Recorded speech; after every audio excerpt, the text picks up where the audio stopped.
to the next talk of this session, which is about ethnoastronomy in Indonesia, a country with 1,340 ethnic groups, with Kaladeo Petrananda. I hope I didn't mispronounce the name. If I did, I apologize. And I give you the floor, and I will let you know when you are approaching the end of your time. Okay? Thank you for joining us. You're mute. Now. Okay. Does my voice clear? Yes, now it is. Okay. And I'll restart now. Okay. Perfect. Okay. Good afternoon, sir and madam, and good evening from my country, Indonesia. I'm Kaladeo Petrananda, or you can call me just Petra, and I am now 17 years old. And nice to meet you again in today's GHOU 2024. Okay, so today I want to share the insights that I found when learning astronomy, especially Indonesian astronomy. And before we proceed, I'd like to express my condolences to one of our seniors in Indonesian astronomy who has just passed away. His name is Mr. Widya Sawitar, who just passed away 2 weeks ago. Okay. Now I'll start my presentation by introducing my countries at a glance. Okay, so my country, Indonesia, is an archipelago country with more than 15,000 islands and hosts more than 1,000 ethnics. And each of major ethnics culture has various ethnoastronomy. And so there are several ethnoastronomy cultures in Indonesia that I want to share today. So let me share the first one. Okay. So the first one, maybe you all already heard about this temple, the so-called Borobudur Temple. It is located in Magelang in Central Java. And this is a Buddhist temple and built around 880. And well, temples are generally used to as a worship place, but not just that. Temples also represent our universe, and since that, temples are strongly related to the astronomy, to the space. So for this particular temple, it used to be one of the 7 wonders of the world too, and it's really big. You can say it. It's wide about 200, 500 meters square and a height approximately 35 meters tall.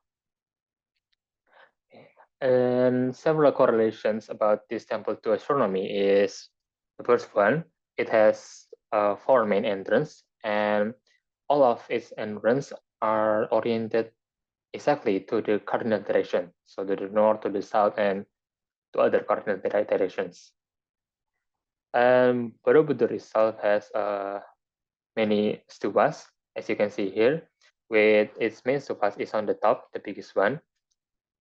And the shadow of the main stupas formed by sunlight is hypothesized to cast a certain shadow patterns on the certain stupas below it. So it may resembles a giant sundial. Okay. So this is for the Borobudur temple, and for the next one is the calendar, which is called Pranata Mangsa calendar, or in Japanese is meaning seasonal provisions. So this calendar is used to study natural conditions, weather and nature science, and events related to astronomy, such as the sun's positions. And this calendar is used in agricultural activities, including in fishing activities too. Well, this old Japanese calendar is pretty similar to our calendar, the Gregorian calendar, since it's compiled based on the rotation of the sun, with a cycle consists of 365 or 366 days. And the shape itself, you can see it in this picture. Okay. And the next one is still about calendar, a Badui tribe agricultural calendar. So Badui is also in Java, or if you want to see the exact position, you can see it in the map in the below left side. A Badui tribe lives in West Java. So this calendar is still related to the Pranata Bangsa, to the previous calendar, since Badui people maintain this Pranata Bangsa, and they made it their own calendar, which is used to help them to about the rice farming cycle. And the next one, we will go a little bit far from Java to Bali Island, where Bali people also develop their own calendar, which is called the Balinese calendar, which is based on the Wariga. Wariga itself is a traditional Balinese calendar system, which is used especially in determining good and bad days. For example, in order to start a job, when is the days to start a job, and this calendar is used to determine is that day is a good or bad days to start it. This calendar is pretty unique since it is a combination of three different calendars: our Gregorian calendar, the Balinese Saka calendar, and the so-called Tika calendar. And it's not really different from our calendar too. With one day is 24 hours, and 1 week is 7 days, which is called Saptawara. And 1 month consists of 5 weeks, where the change of months begins after the dark moon or the Tilem. And 1 year also consists of 12 months, where the change of years occurs on the Saka New Year. And for the last one, we will go back to Java, the Javanese culture, where Javanese people have their own names on the space constellations. And not just constellation, but also space objects. For example, these constellations, well, we might imagine this as a cross, but in Japanese culture, it is called lintang gubuk penceng, where gubuk means hat and penceng means crook. So lintang gubuk penceng is a crook hat. And for the next one is about planet, where this is pretty interesting that Venus itself has two names in Japanese, which is Lintang Panjarina and Lintang Panjarsore, according to when this planet appeared on the sky. Since Venus appeared twice a day in dawn and evening, when it appears on dawn, it is called Lintang Panjarina, while on evening it is called Lintang Panjarsore, since sore means evening in English. And the next one is Mars. Mars itself is called Lintang Joko Pelek. So Japanese people imagine this planet as a boy who has an eye disease, which his name is conjunctivitis. Well, this is where a human eye turns into red, and so they imagine this as Lintang Joko Pelek, where Joko itself is a common name for man in Japanese. And the last one is the Orion constellation. We know that this constellation is famous with its archer, but in Japanese, it is called Linangwa Luku. So Luku itself is a paddy field cultivating tool, and Japanese people, well, imagine this as that Luku. And this constellation is used as a nature sign to decide when to cultivate crops. Okay. For now, these are the 5 cultures I want to share to all of you. However, the main thing I want to emphasize through these 5 ethnoastronomies is that astronomical knowledge like this must continue to be preserved. It is clear that in this modern area, ancient cultures like this are starting to fade. And our task is to remind our current generations of the cultures of our society through the education system. And for me, since I live in Indonesia and since I'm still young, I try to share astronomical knowledge, including astronomy, with my friends frequently. And with that, every week I discuss about astronomy topics with my acquaintance online in an astronomy community that I established 4 years ago when I was 13 years old. Okay.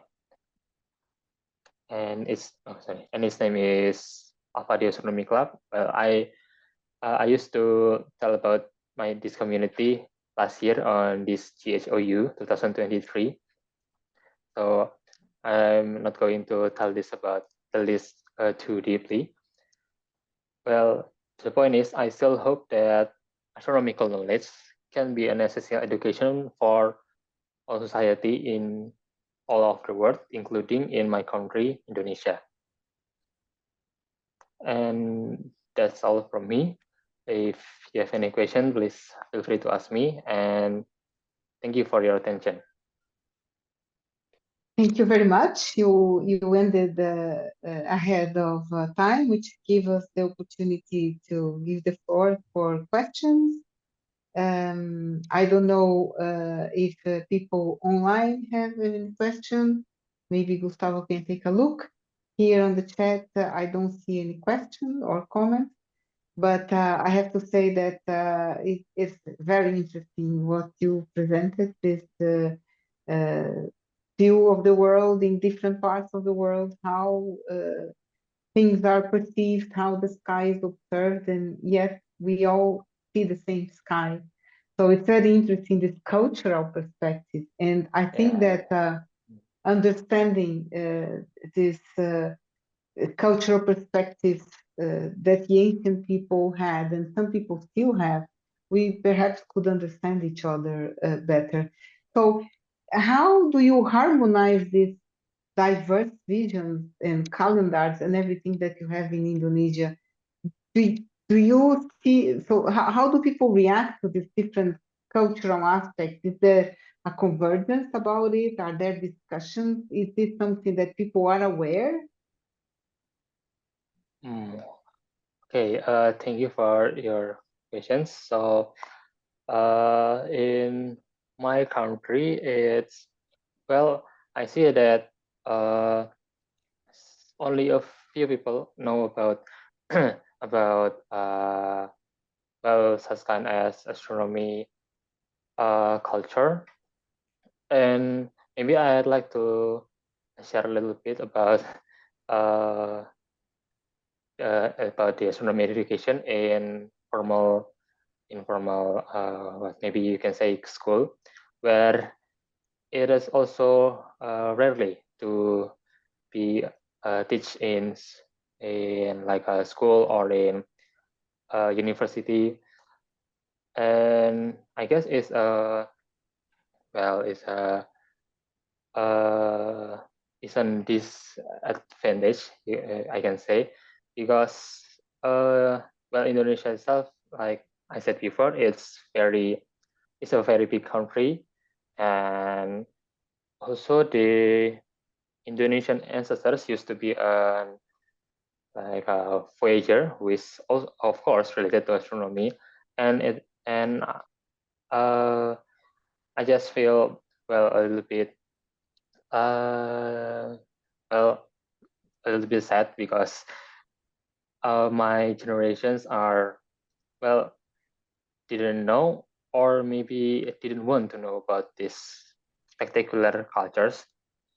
Although there are many well you can there are many morals that we can learn from every uh, every education systems, including this astronomy. So what was my opinion. Mm,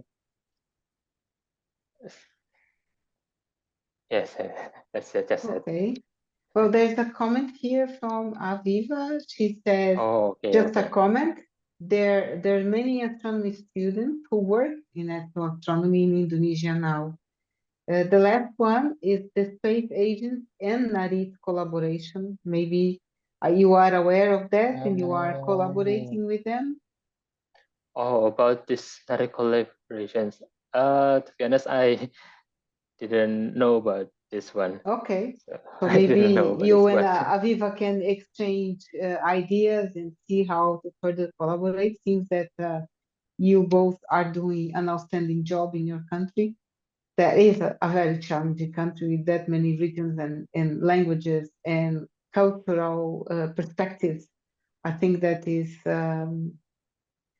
a good. It's good if people collaborate. You know, I don't believe in competition. I am an adept of collaboration and cooperation. I think we can go further if we collaborate. So I hope that you check this effort. Sometimes people have more power or more funding than we do, but a strong will can go far beyond any funding or any size of any institution.